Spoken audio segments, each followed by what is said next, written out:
And welcome back. David Sereda with us, George Norrie here. David, so back to Fatima for a moment. With this miracle of the sun, what are you saying these 60,000 spectators saw? What did they actually see? Well, there's two possibilities, George. You know how when you get a transit, like a transit of Mercury, which I witnessed in Sedona, Arizona, when we lived there, is so rare when there's an alignment of one of the inner planets between Earth and the Sun so that you can actually witness it crossing the Sun.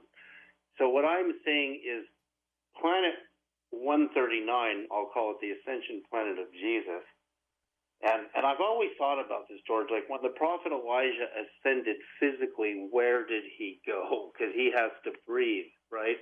And when Jesus ascended physically, where did he go? He wasn't a ghost. His disciples touched his flesh. He was physical. And so the idea that the timing of this planet, which is an antimatter planet, which mathematically fits perfectly into the golden ratio of all the other planets in the number 591, it means that it probably transited in alignment, and of course the Mother Mary knew that transit alignment would align with that location on the Earth on that date. And on that date of October 13th, 1917, planet 139.51 orbit will have completed its second orbit. The odds of her first date being one orbit, which is 139 days into the year, and then the second event, which is 5 months later, October 13th, would be exactly two orbits. I mean, the odds of that are millions against it to be a coincidence. So that would mean, okay, so here's what happens with antimatter. We have a tiny amount of antimatter all the time on the planet because the planet is constantly generating lightning strikes. And when the antimatter is generated, which are in the form of positive electrons, positrons, they annihilate with negative electrons, and a flash of gamma radiation follows, which is extremely bright, but only in these minuscule amounts. And it turns out the amount of antimatter in a lightning strike, which are called dark lightning strikes, which are monitored by a very specific network called, you can see this at washington.edu, the Worldwide Lightning Location Network looks for the what they call dark lightning strikes that generate antimatter. It means that we constantly have a little bit of antimatter for all our matter, and the antimatter planet will have a tiny bit of matter for all of its antimatter. And that little bit allows us to have a portal that can be generated that can cause a paranormal link between the material universe and the antimatter universe, where Dirac proposed and early physicists proposed that there could be anti-people, and literally anti-people. And that opens up a whole realm of possibilities because we need to explain where these UFOs are coming from. Why do all the UFO events, the major ones that I just cited tonight, happen every 5 years after Fatima? That's bizarre. That's so truly that means bizarre. that the end of that cone is Fatima, and Fatima is a religious, spiritual connection. Well, now, are you saying that the three children indeed saw the Blessed Virgin Mary? They saw that apparition, regardless of the miracle of the sun? I had my own visions of Christ and the Virgin Mary. So for me, I don't doubt it one bit. I've seen her right in front of me a number of times. I've seen Christ in front of me, shining brighter than the sun in front of me. Now, for me, I mean, other people may or may not believe, but once you see it yourself, there's no question. It's real. You don't doubt it. So one of the ways we did this, George, is when Crystal, my wife, died, we used, remember Jimmy Blanchett was on your show, you and I, you had Jimmy Blanchett and I, who is an amateur radio astronomer. Right. And he had this big antenna in Arizona, and we were sending messages, coded messages into the solar system. And actually our first transmission that year was what you call Lionsgate, August the 8th, which was the day before my wife died. That was the very first transmission we did. We bounced a signal with all these frequencies I designed and it bounced off the moon and hit the Great Pyramid of Egypt, and we had a guy filming the pyramid, and Paul Hellyer dies that day. He died the day of our first transmission. Well, when my wife died, we sent her songs with our two daughters' voices, at one transmission at a time, to the Sun, to Mercury, to Venus, to Earth, Mars, Jupiter, and Saturn. We hit all the planets, and he was transmitting at like 75,000 watts at 432 megahertz as a carrier wave. I think that's had something to do with it. I think that we did something very unique. I mean, I know that NASA sent George Harrison's song across the universe to the North Star, but it still didn't even get there, because even now it wouldn't get that far. But our transmissions, like the sun's 8 minutes and 21 seconds away, right? So that's how all the planets are only minutes away. And when you get to the outer planets, they're like 4 hours, 4.5 hours away for a radio transmission. So we didn't theoretically send Crystal's recordings. We actually sent them. And therefore, I think the response I got, which corresponds perfectly to the answer to my question, has been, George, all along on near-death experiences, where we go next, are we still in the solar system, or are we in some other universe that exists outside of this one? I mean, that's been a long-standing question, because, Dante, the Italian poet, describes going through the 7 levels of heaven, and each one of them correspond to a planet. Like, Earth to the moon is the first, and then you go to Mercury, and then you go to the Sun, and Mars is the 5th, and Jupiter is the 6th, and Saturn is the 7th heaven. So in Dante's experiences, we're still in the solar system. And a friend of mine, Erica McKenzie, who's a nurse who wrote a book about her near-death experiences, and I've had this conversation with her. She left her body when she was clinically dead, and she describes seeing heaven as a planet somewhere between the sun and the earth. And she's looking at the earth in the distance, and God is on this planet behind her, between the sun and her, which would fit my model perfectly if I understood Eric correctly. But you can't figure out the 5-year span yet, can you? Oh, no, I figured that out. So let's go to that. So what I did is, and this is, again, quite simple, and anybody who wants to read the full version, go to the Coast to Coast website, click on the article, Life, Crystal, Death, which is underneath the 2 graphics, and you'll really get this crystal clear about what the 5 years is. So every 5 years on our planet, Planet 139 will have 13 years exactly. So it's not like 13 and a quarter, it's not like 13.29, it's 13 years. And both of those numbers are Fibonacci numbers. Fibonacci's numbers are 0, 1, 1, 2, 3, 5, 8, 13, 21, 34. And the ratio between Fibonacci's numbers generates the golden ratio, 1 to 1.618, which is how we decode the solar system. So the fact that Earth will experience 5 years and the heaven planet 13 years are both Fibonacci numbers, to me, is the answer, because they're perfectly synchronized in Fibonacci's sequence to one another.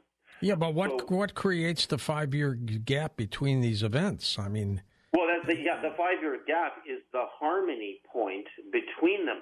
I mean, the question, your mind is so sharp, George. I can tell by the questions you're asking me, because I've asked myself the same question. Is there a portal that opens to the antimatter universe? Every 5 years? Every 5 years, and any ETs can come in and out, because if you go to the year of Roswell on our chart, you got 3 major things that happened in 1947. You have Canaveral, Roswell, and Maury Island, right? And then That's right. The 1952 UFOs over the U.S. Capitol, there were 2 major sightings of both between July 12th and the 29th. And notice Roswell 5 years before, is July the 8th. I mean, that's the date they give us, right? So you're still in the month of July, 5 years later. And the Battle of 42, Los Angeles, 5 years before. And we don't, I need really good research, because some of, like, I can go before the Miracle of the Sun, right? So I'll go to what's called the 1897 mystery airships reported in California and many parts of the USA in 1897, and I'll add years. I'll add 5 years, 4 times, and I'll come to 1917, which is Fatima, right? So that could mean the algorithm goes before Fatima, but the record keeping when you get that far back is not very good. So you're convinced that the 5 year span was way before Fatima? Well, it might have been. And so therefore it's a repeating algorithm, and that Fatima, of course, is accompanied by the Mother Mary appearing to these 3 children. Again, notice how nobody else could see her. And again, that's how antimatters. We don't see antimatter, positive electrons, when we do. You don't see them until you reach a very high frequency, which is gamma. Gamma waves are the highest frequency light we know. They're higher in frequency than X-rays, and of course X-rays are higher frequency than ultraviolet. Ultraviolet is higher in frequency than all the colors of the rainbow. So at this frequency called gamma, we can see antimatter, but we can't see it at a lower frequency and therefore lower energy, which means it only appears in our universe at a very high state. So let's say, theoretically, Mary's body is an antimatter body, right? And again, when antimatter meets matter, there's a flash of light, which could explain the bright flashes of light that are associated with some of these visions. And these halo effects around their heads and stuff like that. Right, because that's the annihilation of the two, which can last for a period of time, depending on how many and how long the collisions are occurring. But nothing is really getting annihilated. Everything is just getting transferred from light to matter, antimatter, and then back to high frequency light, which is gamma, right? So one of the questions I ask myself too is, why all these strange aliens, and why don't we see a consistent flow of divine personalities coming through every 5 years, right? Like so that would have to mean, based on your question, that maybe it's just a portal between matter and antimatter that opens up. Now watch what also happens at Roswell, because we detonated the first atomic bomb in July of 1945. I think it's July 22nd. I'm not exactly sure on the date because I don't have the note in front of me. In the Trinity site, which is only 2 years later, you would have all these UFO crashes around the Trinity site. And now this new book with Paola Harris and I'm trying to remember his name, the Frenchman, came out with this book. Jacques Vallée. Yeah, Vallée, about the alien and the UFO that appeared right after the blast. Guess what happens when you detonate an atomic bomb? You generate antimatter. So I wanted to compare how much antimatter was generated in the atomic blast of Trinity compared to these powerful, what are called dark lightning strikes. And it turns out the dark lightning strikes generate more antimatter than even the nuclear detonation. But the fact that the nuclear detonation generated antimatter could have opened a portal, right? And therefore, of course, the UFOs did appear in 1947, which is on cue to my 5-year algorithm. Well, the 5 year span doesn't lie, David. It's right there for black and white. Lie. It's right there. And these are all the big ones, right? Shag Harbor, even the Phoenix Lights, and Hudson Valley begins in 1982. But some of these windows, let's say a window opens, an antimatter portal window opens, the UFO wave lasts for a period that can even extend beyond that 1 year. And then maybe they also have bases on our planet, which is another standing theory that they've established. And some of those sightings that don't line up with the 5-year may have to do with ones that are actually bases or ones that are actually military. But you no longer believe the Fatima event was a UFO event. Well, see, again, it could be both because we know the craft in Ezekiel, right, is a giant wheeled within wheeled craft, and God, this personality, God, is sitting on a throne of sapphire and is very, very bright. Now, of course, there could be both. There could have been a window when the planet 139 aligns to Earth that these UFOs can come through. So that means both theories could be correct. There could have been a UFO, and there could have been an opening of the portal of the planet with the 139, which again aligns up with Jesus. The fact that Fatima and 139 also lines up with the date of Jesus' ascension, which again oscillates a number of days every year, but your accuracy is still better than 95% almost every year with that formula, is even more impossible to contemplate that those two coincide, which would mean when the prophet Elijah ascended, okay, we don't have dates on that. I would really want to know, is there a coincidence, right? So to explain why we have so many odd-looking aliens and some divine personalities, like, again, go to Stephenville, Texas. The first sighting was around Christmas Day of 2007, and the big sighting is January the 8th, 2008, and that's only one day from Orthodox Christmas Day, January 7th, and Tesla's death day, right? So that's a holy day. That's a very spiritual window. Well, go even a bit further back, David, to the Star of Bethlehem. Right, the Star of Bethlehem. This is in the Bible. So Jesus declares in Revelation that he is the bright and morning star, which we would equate to be Venus, right? Right. And Venus is also in the book of, I think it's in Isaiah, where Lucifer is cast down from the bright and morning star, which means to the earth, to create the tribulation and the trial period on the earth, where all hell breaks loose down here, because that evil being is cast to the earth. So the question is, it doesn't say Venus. Remember, our planet 139 is between Venus and Mercury, which would mean it's in that vicinity. And with the Star of Bethlehem, which again does not appear every year, in fact, it's still an enormous mystery. And when the alignment of Jupiter and Saturn occurred a few years ago, and I looked at it through the telescope with my kids, no, that's not bright enough to be the Star of Bethlehem. But what I'm talking about is, because planet Vulcan, which is even closer to the sun, is the fact that they could see it and then not see it, and see it and then not see it, would mean, maybe because it's so close to the sun and the transfer of energy there, it could jump between its matter and antimatter state. David, we're going to take a short break and come back and take promised calls with you next on Coast to Coast AM. And welcome back. George Norrie along with David Sereda. David's website is linked up at coasttocoastam.com. Now to the phones, east of the Rockies, Jeff in Mansfield, Ohio. Hey, Jeff. Hey, George, listen, you really got to get Jeremiah out of his hobbit hole and take him to the Ohio State Reformatory haunted prison.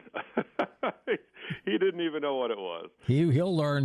That's okay. A nice guy, too. Wonderful guy. Listen, I have a comment and a question for your guest, please. Okay. First of all, we changed churches many, many years ago when we realized that the scientific proof is that Jesus was born somewhere around late summer, early fall, and nowhere near December. And I was wondering if that would take your guest's calculations off by much, because here's the problem: there's no one can actually find out what specific day Jesus was born on. They guessed December 25th. David, what do you think? Oh, you're not going to believe it. Please read the article, because the date for Jesus' birth and his ascension date and the Fatima planet are in a perfect triangle, and his birthday is in August 21st, according to Urantia, which is my birthday. But I tell you, if you look at the math, you'll see that his summer birth date, which many people have argued is that date, there are some other arguments that it's September 11th, which is my little Astoria daughter's birthday. But the math is still perfect. You have to see, it has to do with where your starting point is for your year. Again, Christmas Day is really the new sun at the end of the winter solstice, the 22nd, 23rd of September. The Earth will sit in there for 3 days, and 3 days is 4,320 minutes, which is 4:32. And again, it's different every year because of the way we measure Earth time versus sidereal, really true cosmic time. So if you read the paper, I have a whole section on exactly what you're talking about. So when you want the fine details, it's 20 pages. Read it slow. Look at the diagram. Pretty extensive. Yeah, it's very, very precise. I've had PhD scholars read this article and are really blown away by it because they understand the math perfectly. So, yes, it would not change anything, and you'll see why when you read that. Let's go to Ron in Cookeville, Tennessee. Ronald, thanks for holding. Go ahead. I am so honored to be on your show. Well, thank you, sir. Brother David, if I can call you that. Sure. He loves you. He loves you so much. And I just don't know what to say about losing your wife. I've lost mine, too, and my son. Oh, sorry to hear that. Oh, no, I'm sorry to hear that. Oh, my God. But I'm going to tell you, this ain't all there is, okay? And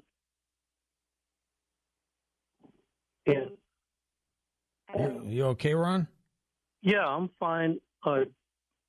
Jesus said that the worlds could not contain what he has written.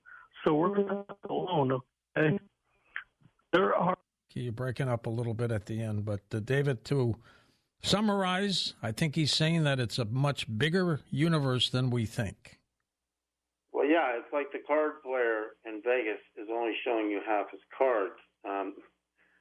We're only seeing half of the heavens because, see, if you take the Shroud of Turin, George, and you see what caused the radiation to burn Jesus' image and what took his physical body, and it vanished, and a new body appeared. Now, when an antimatter self, a body, anti-person, meets a matter person, they will annihilate and convert to light. That gamma radiation would burn the image of Christ on the fibers in the linen, and then his new body would stabilize as an antimatter body, and he would have access to the heavens that we don't see, meaning the planets in the golden ratio Fibonacci sequence. David, would you call yourself spiritual?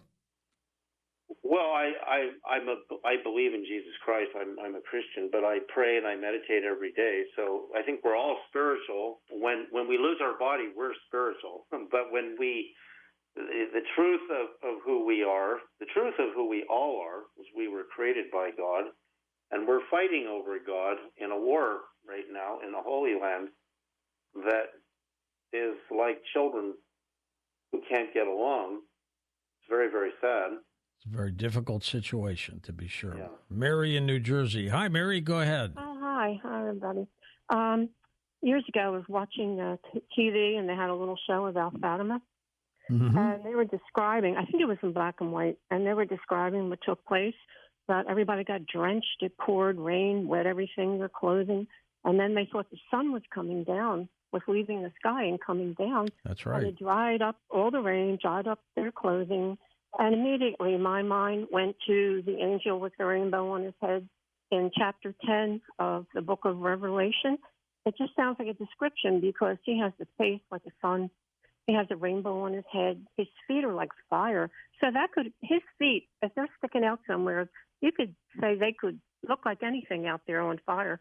And because he reminds me of the angel when Christ, after Noah's Ark, when the water was on the ground, when he sent a wind and the waters assuaged. And I always see that angel. He's heating up the water, and he's taking it up. He's wrapped in a cloud, and he's taking it up into the cloud, and he takes it away. I think he can make himself small or large.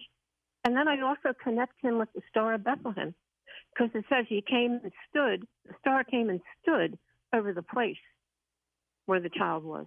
What do you think of all of that, David? Well, I believe God is infinite, and the person, Jesus Christ, Isa Messiah, in his original language, is infinitely powerful, and that I received about 7 major visions of Christ where he was shining way brighter than our sun, but brighter than the light was the love and the ecstasy and the supernatural joy shining from him made the sun's light seem pale by comparison. So you can explain, no astronomer, because it's a physical event. They saw physical light. See, the 60,000 witnesses saw the sun miracle, but they didn't see the Mother Mary. The 3 children saw the Mother Mary, so why did they see her and nobody else saw her? Again, when you understand what I'm saying, if their energy is raised to a higher frequency state, then they can see what others who are not in that state can't see. And if you understand the behavior of photons, like Richard Feynman, this is more mind-blowing. Richard Feynman, the Caltech physicist, said antimatter is going backwards in time. So our time is moving forward to us, but antimatter is going in the opposite direction. And when you understand what's called time dilation, a lot of things can be possible in the manifestation of light and the behavior of light and apparitions of light. But the thing about Fatima is it's physical.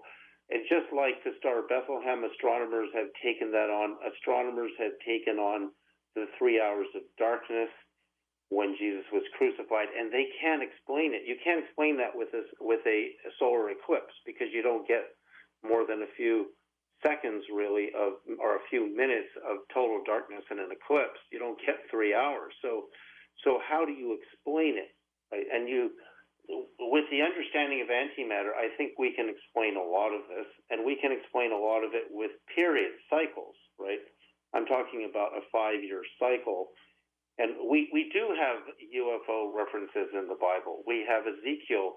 We have many others. Even the apparitions of Mary in Egypt, in Cairo, in the early 60s, which she was photographed, shining with light, hovering above the church in a very large form. You're describing the ability of God to manifest large or small.